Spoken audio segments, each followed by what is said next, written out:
Resilience demands are outpacing capital planning. Resilience has shifted from an aspirational goal to a standing performance requirement for modern infrastructure. Facilities are now expected to withstand extreme weather, absorb load volatility, recover rapidly from disruption, and maintain service continuity, often simultaneously. Capital planning systems were not designed for this operating reality. Across sectors, resilience requirements are expanding faster than the financial models, prioritization frameworks, and execution capacity that support capital investment. The result is a widening structural gap between what infrastructure is expected to deliver and what capital strategies are equipped to sustain. Resilience is no longer event-driven. Historically, resilience investments followed discrete shocks. Capital was deployed after major storms, outages, or failures. Planning assumed disruptions were episodic and geographically bounded. That assumption has eroded. Data from the National Oceanic and Atmospheric Administration, NOAA, shows that the frequency of billion-dollar weather and climate disasters in the United States has increased markedly over the past 2 decades, with overlapping events now common within the same fiscal planning cycles. Recovery is no longer a reset. It is a continuous condition. At the same time, electricity demand volatility is rising. Resilience is no longer about surviving rare events. It is about maintaining performance under persistent stress. Capital planning still assumes predictability. Most capital planning frameworks remain optimized for stability.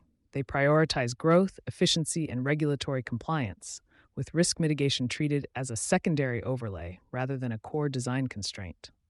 This creates a mismatch.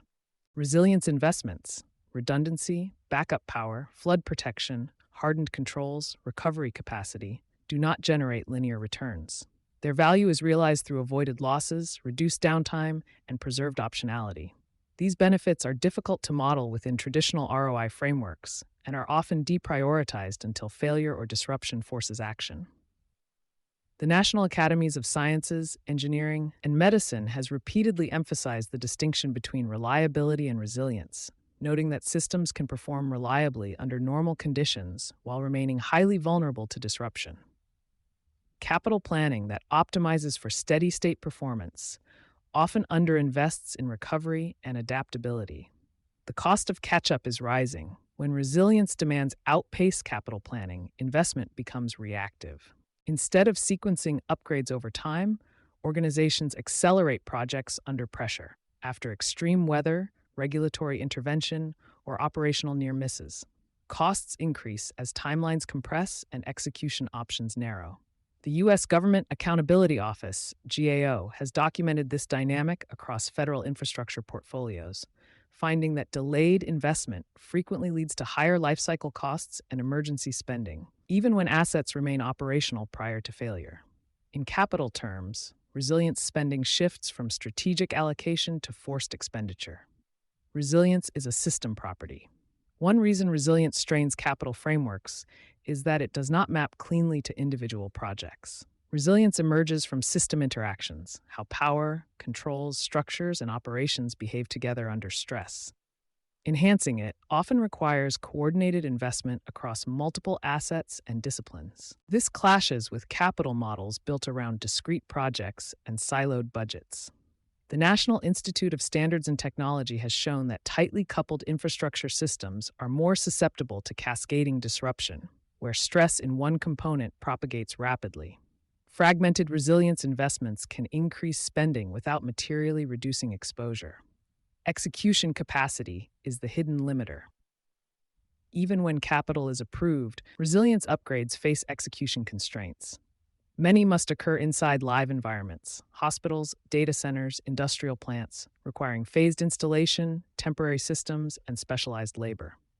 As resilience demand increases, competition for skilled trades and critical equipment intensifies. Capital plans often assume execution capacity is elastic. In practice, it is not. This mismatch further widens the gap between resilience expectations and delivered outcomes. The strategic risk: when resilience demands outpace capital planning, organizations accumulate a specific form of infrastructure stress, reduced ability to absorb and recover from disruption, even when systems appear compliant and operational. Buffers shrink, recovery times lengthen, Small disruptions carry outsized consequences because resilience has not been rebuilt at the system level. This is not a failure of awareness, it is a failure of alignment. Re engineering capital planning for resilience organizations closing this gap are rethinking capital governance. They integrate resilience criteria earlier in project evaluation, assess system interactions rather than asset performance alone, and explicitly plan for recovery capacity, not just uptime. They recognize resilience as an ongoing capital obligation rather than an episodic upgrade. The takeaway: resilience expectations are rising faster than the capital frameworks designed to deliver them. That mismatch is becoming one of the most consequential infrastructure stress points facing organizations today, not because resilience is optional, but because it is increasingly assumed. The challenge ahead is not proving the value of resilience. It is redesigning capital planning to sustain it before stress turns into disruption. You've been listening to Sustainability Soundbites by Environment and Energy Leader. For partnership opportunities, please reach out to our team.